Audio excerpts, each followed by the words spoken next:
Hi, everybody. This is Stephanie from the Regional Clubs team at the Yale Alumni Association. Happy February. We're about halfway through the month.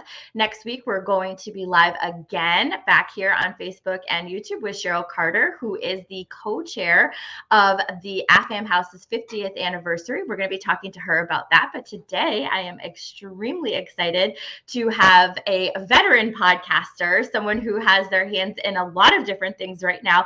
Very, very exciting. Zibby Owens, who is just a jack of all trades. She has an amazing podcast called Moms Don't Have Time to Read Books that has evolved into 1,000 different things. So we're going to bring Zibby on. We're going to talk to her about her experiences at Yale and what she's doing now. And this is going to be so much fun today because Zibby is a pro. So let's get her up here with us. Hi, Zibby. Hi, Stephanie. Thanks for having me. We're so excited to talk with you today because you've had a lot of activity going on in the last couple of months, a lot of things evolving for you and in the publishing industry, in the podcasting world, on TikTok. I know you've got a pretty cool presence on TikTok too. So I don't know how we're going to find time for all of it today, but what we love to start with is hearing everyone's Yale story. So if you would indulge us, take us back a little bit and tell us about your journey to Yale and how you decided to come to Yale as an undergraduate. Oh, wow. How I decided to come to Yale. Yes. From the very beginning. We start at the very beginning. Well, from the very beginning, my dad went to Yale and would bring me to the Harvard-Yale games as a little girl. And so I have had the Yale stuff around, the Yale mug of his that I still have. I don't have it right here, but so I was always sort of hopeful. I was like, oh gosh, I'm like never going to get in there myself, as I got older. But luckily I did. And then I spent the next 4 years trying to prove that I deserved to get in there by working in libraries like the one you're in. I preferred the Davenport library upstairs. That was like my go-to spot.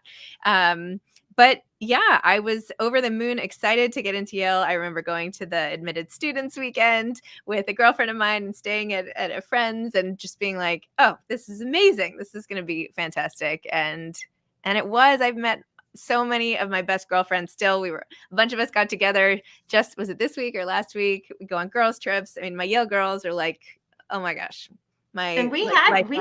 We met one of your friends a couple weeks ago on another Yale Alumni Live during our pep rally, which was exactly for the Yale Harvard game leading up to the big game. We met your friend Danielle Maffood, who is also a recently published author. So that's kind of how we got connected to you, which is so much fun. The Yale connections are endless. I know. I love it. So you decided to come to Yale, and tell us a little bit about the things that you did while you were at Yale as a student, the activities you were involved in. Yeah. My main activity was working for the Insider's Guide to the Colleges, which I started writing articles for. It was run through the Yale Daily News, and it was an independently published student-written guidebook published by St. Martin's Press, but written entirely by Yale students. So I got to know all sorts of other colleges by interviewing other students. I love to interview people and learn more about them. So I started that freshman year, and by senior year, I was co-editor-in-chief of that publication, and we got to go to New York and meet with the publisher, and that was very exciting. In fact, I even have it right here. I can show it to you. Love that. So this was it. Insider's Guide to the Colleges. It came out in 1999 after I had graduated. So that was my main thing on campus, aside from hanging out with my girlfriends. And I tried to walk onto the Yale women's lacrosse team. That lasted about a week or two. I played some tennis, and I worked really hard. I was a psychology major, so I took every psychology class. I interned at the Child Conduct Clinic, and I did a bunch of research assistant positions. I was at the Yale Center for Eating and Weight Disorders attending all their weekly staff meetings and everything. So I was really into my psychology major, the psychology club or whatever. I did like that, and sci-fi, and I don't even know. So those are some of my things. So the book that you just showed us, that actually wasn't the first time that you were published. I read a little anecdote or saw in a video that you actually were published as a pretty young woman for a magazine. Will you tell us a little bit about that experience? Yes. My first article was published. I wrote it when I was 14, and by the time it came out, I was 16. I wrote it for 17, and I have been writing personal essays since I learned how to write. I have diaries full and journals full. And that essay was after my parents got divorced and I was 14, I gained a bunch of weight. And I would take that weight back right now in a second, by the way. But anyway, I was upset about that at the time and wrote about what it felt like to have my body change. And I felt like people's perceptions of me changed over the course of my freshman year of high school, and just how sort of out of control that feeling felt. And people really related to that. Oh yeah, absolutely. I'm basically still writing about that all the time. So, but I started that. I just, I saw that and I heard that and I thought to myself, I remember being like a teenager and looking at those magazines. And when people were just a little bit older than me, it was like, wow, they really know what's going on. They have so much knowledge to impart, but also the thought of being published in a national magazine was really just like thrilling to me as a kid. I thought that was so amazing. So I can only imagine what that felt like for you. Was that really, did people at school say anything to you? What was that like when that first happened? Yes, it was very exciting. When it came out, it was over the summer, and I was actually at Bennington College doing a summer program in fiction writing. So I was around all these other people who loved to write and everything, and my article came out. Now, I'm not the most literary writer. I was writing for 17. It's not like I had a piece in the New Yorker. That's not how I roll. And a lot of the students there were very literary. But I remember it came and like ripping open the FedEx with my friends. And one of the girls who was there with me is still a good friend of mine. Anyway, and just like showing it all around and bringing it to class. It was very exciting. That must have been pretty incredible because, just getting those at the grocery store is so different now. Students consume content in different ways. Like, that was one of the things that was an indulgence. You're walking around the store with your parents. Can I get this? Can I sneak this into the cart? So that must have been really exciting. We talked a little bit about what it feels like to hold your books in your hands when they're published. And I saw a cute video of you and I think your daughter opening a box of a recent book that you had published. It was just so cute. It's got it. The thrill probably never goes away, I'm assuming. I still love it. I mean, yeah. So going back to while you were at Yale and you were a psychology major, did you have plans for what you thought you wanted to do after Yale as far as a career goes, or was writing always in your heart? Before I got to Yale, I thought I wanted to be a writer. I've really always wanted to be a writer, but there's no great trajectory. You can't like be 22 years old and say like, I'm writing full time now. I tried a bunch of different things. My first summer, I worked at Vanity Fair magazine in a rotational program. And I realized after like a day that there was not going to be a clear path from person filing to person writing. So I was like, well, this is not the path for me. I worked at the adolescent inpatient unit of a psychiatric hospital when I thought I wanted to be a clinical psychologist. I was literally, I think, 20, and I was helping kids who were like 14, 16. So they weren't all super excited about that. And I was one of a whole team of interns that summer. And that's when I realized I did not want to work in a hospital setting. Right. And the next summer, I did brand planning at an advertising agency because I love brands. I love analyzing brands, analyzing consumer behavior, people's relationships to brands. So I got really into that. And then after college, I kind of went into the branding marketing world for a while until I went to business school. But even throughout everything, it's always been writing, branding, food, all of these sort of skill sets, and psychology. I use all of it. Actually, yesterday I was being interviewed about what's the most useful thing you brought to being a mom. And I was like, my psychology degree, basically.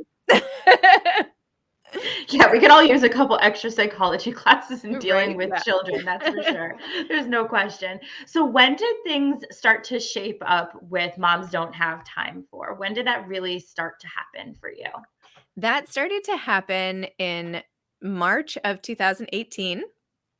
Part of why it happened is I had been married for 10 years and had gotten separated from my former husband and I have 4 kids. So all of a sudden I had time without the craziness and the screaming and the yelling to myself. And I was able to start writing again for the first time in years, reading again, and doing all the things I had not had time for myself. And I had started writing all these articles for parenting magazines and things like that. And then Meanwhile, I had started dating somebody else who is now my husband.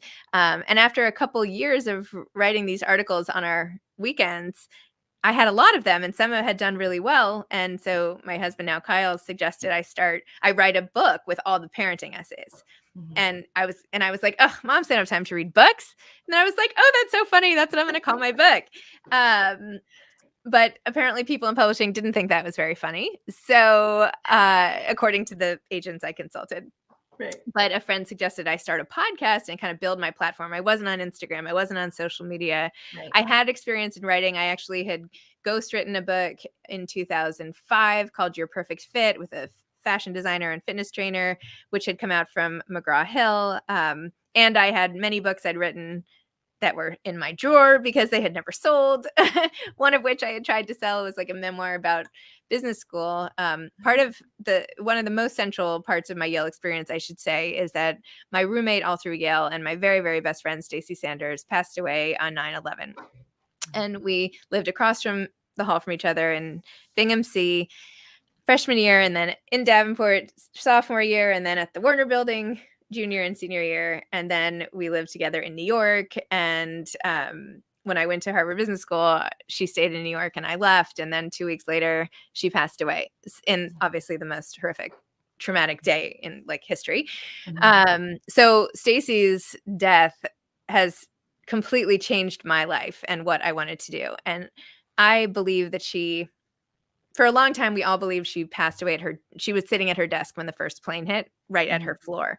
I don't know if that's true or not, but it made me think that if I was going to die sitting at my desk, then whatever I was doing at that desk, I would have to bring my whole self to.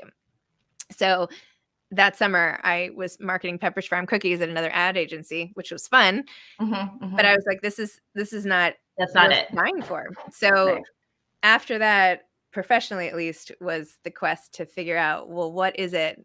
What can I do that will bring my whole self to what I'm doing? So that's a long way of saying it all ended up being this podcast, which a friend has suggested that I start. I never tried to sell that book of essays, although now I probably should. And so I started the podcast, and I thought I would interview authors because I love books. I've always been a huge reader, book lover, like probably so many other Yaleys and people out there. And I thought, well, how great would it be to interview all these authors? I had been pen pals with an author from a young age. I had always been like, I would finish a great book and want to be like, well, now I need to talk to the author about it. And now I do that like every day. I have like 4 podcasts today. So I started the podcast with 1 a week and then 2 a week. And I gradually ramped up how many. And when the pandemic hit, I was like, my mission is to help all these authors. I had spent years already, 2 years nonstop interviewing authors. And I was like, I have to help. So I started a live show every day where I would interview like 4 authors in an hour on Instagram. And I ramped up the podcast daily. So I still have not stopped. And now I'm so tired. Yeah. I think we all know a little bit about fatigue right now and the gosh. desperation to try and connect. I mean, 2018 was a great time to get started, but 2020 it was like, how do we connect people? And it's interesting because I told you I was watching some reels and watching some things so that I could get to know you a little bit. And I saw you said something that is exactly what we have been saying with Yale Alumni Live. Yale Alumni Live is different from something that Yale has produced in the past, and it's really just focused on storytelling. And I say to everyone that the reason why we've done this is because I really feel like stories connect us. And you said the same thing, that stories connect us more than anything. So I think there's just so much to be said about understanding people a little bit more, and especially in the past 2 years, how critical that's been. So you've ramped it up to four interviews in a day. How has your audience been responding to that? Have you seen like a huge increase of listenership, and how are the authors responding to it? How does it feel different now than it did before? Everything is just ramped up. I get pitched so many books that are coming out. So I feel like I have a great finger on the pulse of this industry, which is in part why I started a publishing company. But yeah, I talk to authors a lot. I feel like I know what's going on. I have access to people I never dreamed I would be interviewing. Like Hillary Clinton and Alicia Keys and like all these like huge celebrities and athletes and politicians and business leaders and like novelists I've admired for it's just amazing. It's really like I'm interviewing one of the Jonas Brothers next week. I mean, it's like crazy. Like, what am I doing? But I love it, and I love getting to know them. And yes, I totally agree with you that stories connect us. I think that's the best way to teach. It's the best way to learn. I mean, this morning I just interviewed Lisa Barr, who wrote this great book, Woman on Fire. But it's all about art and the Holocaust. It could have been, she could have written a textbook. She has a Holocaust family history about art. And I learned so much that I will never forget because it was brought to life and so visual. So yes, I totally agree with you, Stephanie, is basically what I'm trying to say. It's fun. It's fun. And it's fun. At the end of the day, it is so fun getting to know people. That's what I've enjoyed so much about having all of you on Yale Alumni Live. So tell us a little bit about the publishing arm of your empire now and a little bit about what you're doing on TikTok too. Oh my God, TikTok. Okay, I'll start with the TikTok thing. So moms don't have to read books. I didn't even answer your question. Has it grown? Yes, my downloads are insane. I've had millions and millions of downloads. I now sell ads. I am podcast is very profitable. It's crazy. I'm delighted. It's taken years, but now I have all these wonderful advertisers, which is great. And I've even started this podcast network called Zcast, where I have podcasts by authors who are part of Zibby Books, and I'm taking on a few other new shows as well because now I can sell ads across the network. So that's been really fun. The publishing company, TikTok. So another one of my podcasts came about. I did these 2 anthologies during the pandemic. Moms Don't Have Time To, and Moms Don't Have Time To, and Moms Don't Have Time to Have Kids. And they each were based on 5 different things moms didn't have time to do, like moms don't have time to eat, moms don't have time to lose weight, moms don't have time to breathe, blah, blah, blah. There were 10 different things, one of which was moms don't have time to have sex, which everybody was like, ha, ha, ha. So I did a Moms Don't Have Time to Lose Weight podcast for a while until I was like, I can't even focus on this anymore, like the weight loss and the podcast. And then I interviewed a woman named Tracy Cox, who's an international sex expert. And I was like, oh, she would be perfect. She should host Moms Don't Have Time to Have Sex, the podcast. And she was like, well, I'll do it, but I want to do it with you. And I was like, oh God, why am I going to do this? Like, so it's turned into this show where it's called Sex Talk TOK with Zibby and Tracy, because when we started, we put these little TikToks up thanks to the Nina Vargas is our marketing manager. She's like, let's put it on TikTok. This is hilarious. And it went viral. And we had all these videos of like millions of people watching me be like, I can't even repeat some of the things. And Nina put it, so it was like over my head. They weren't my questions, right? They were anonymously sourced questions all I do is I say them and then Tracy answers them. That's all I do. I'm just like, my husband cheated on me, at his bachelor party. And next thing you know, I'm getting all these things. He did. I can't believe it. I was like, no, not me. Anyway, it's been like slightly mortifying, but yes. So that's the TikTok thing. The publishing company came out of all of the things I was able to see from sort of my perch talking to I've interviewed more than 1,000 authors, and all the things that I saw were institutional problems and how the companies, because they're aggregating so much, have been unable to pivot in some ways. And I was like, well, what if I just redid this? Like, it needs to change. It needs to change. And all of a sudden I was like, could I be the one to change it? Like, so I kind of stewed and thought about that for about a year. And then I decided to do it. And I was like, well, let me try to start it from scratch, what I would want a publishing company to be, especially because at this point I had these 2 anthologies. I have a children's book coming out. I have a memoir finally coming out in July. So I had enough experience with the publishers and the authors to come up with like my dream scenario. So that's what I did. I launched it with this woman, Lee Newman, who had already started a publishing company. We have a great team. We've acquired 16 books.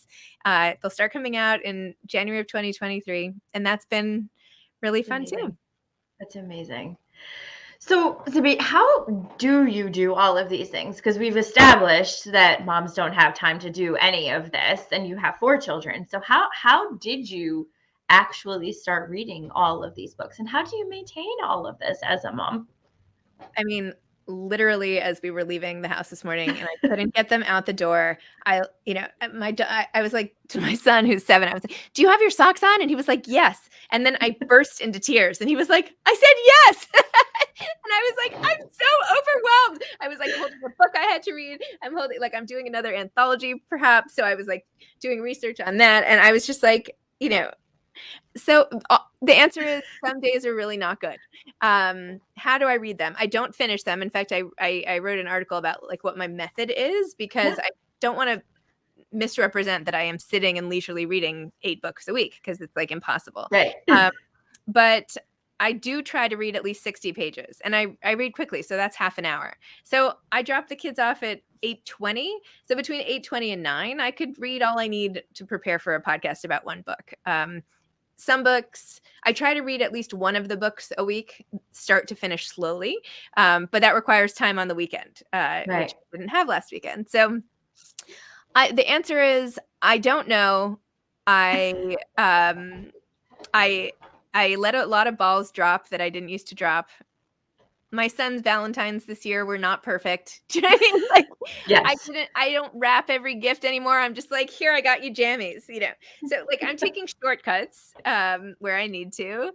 And I'm just doing the best I can. I love starting things. So I'm trying hard not to start too many things. But like I am designing a board game right now that I'm really excited about. And like, we have this whole 22 and 22 program encouraging readers to visit 22 bookstores in 2022. So I had like a bunch of calls this week to like spread the word more about that, because we have 80 participating bookstores, but I want to have like 600 participating bookstores. So I don't know. I have a lot of energy. I have a lot of ideas. I have a lot of energy.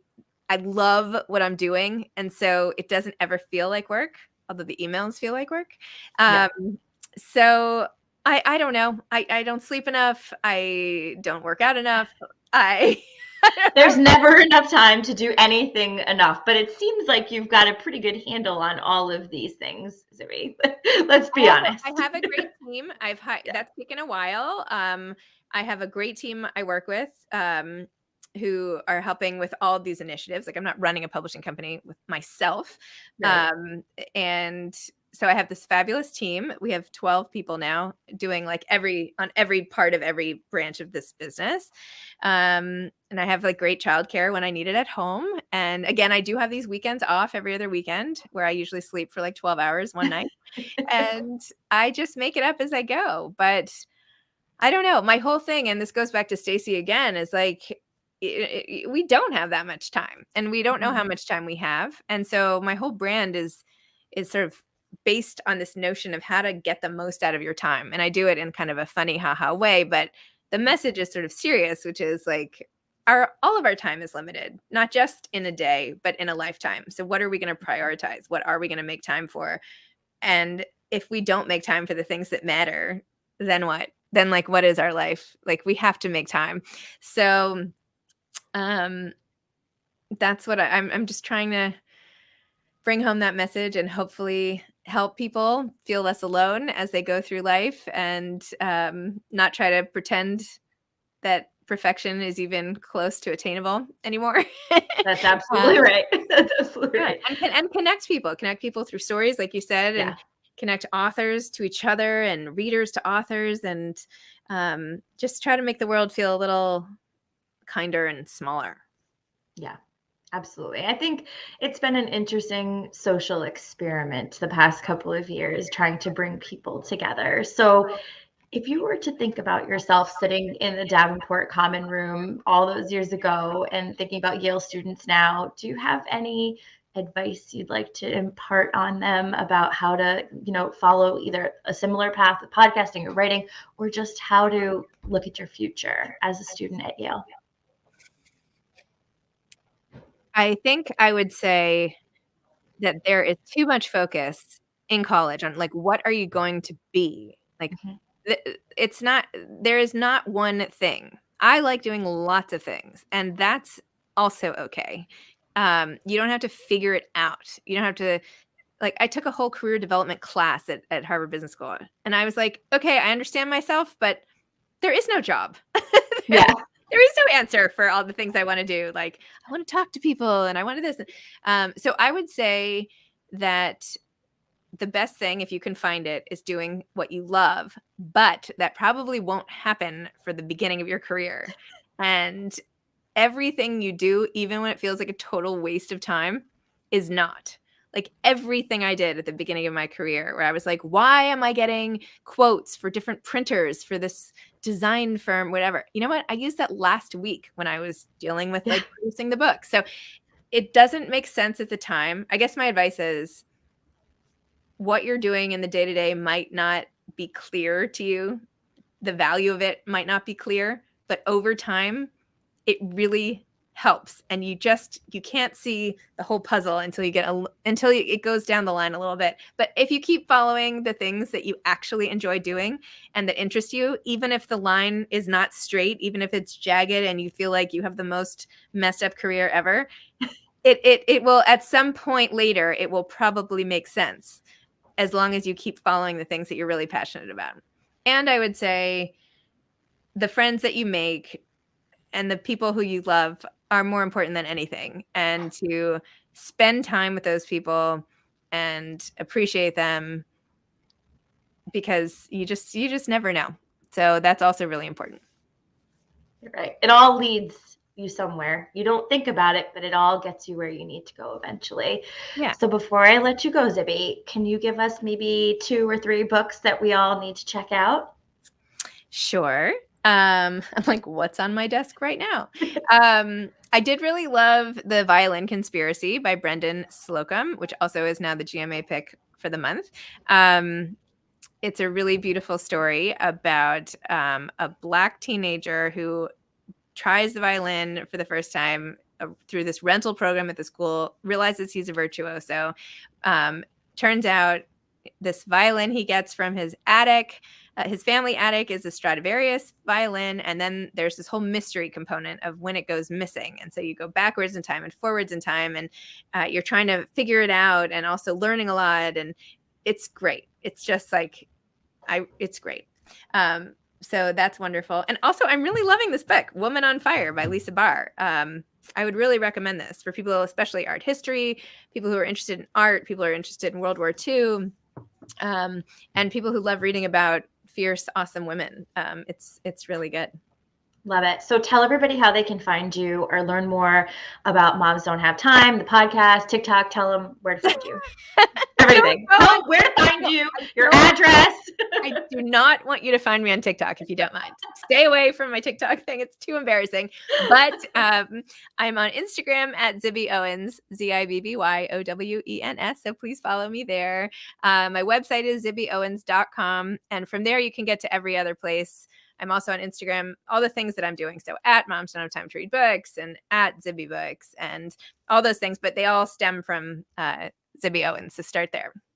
Wonderful. Well, thank you so much for spending some time with us today, Zibby. We love hearing Yale stories. It's the highlight of my week. So thank you so much for being with us. And we hope to see you on campus soon. You're going to come visit us soon, I hope. Yes, I would love to. And thanks. Great. You're a great interviewer. I love that. That was fun.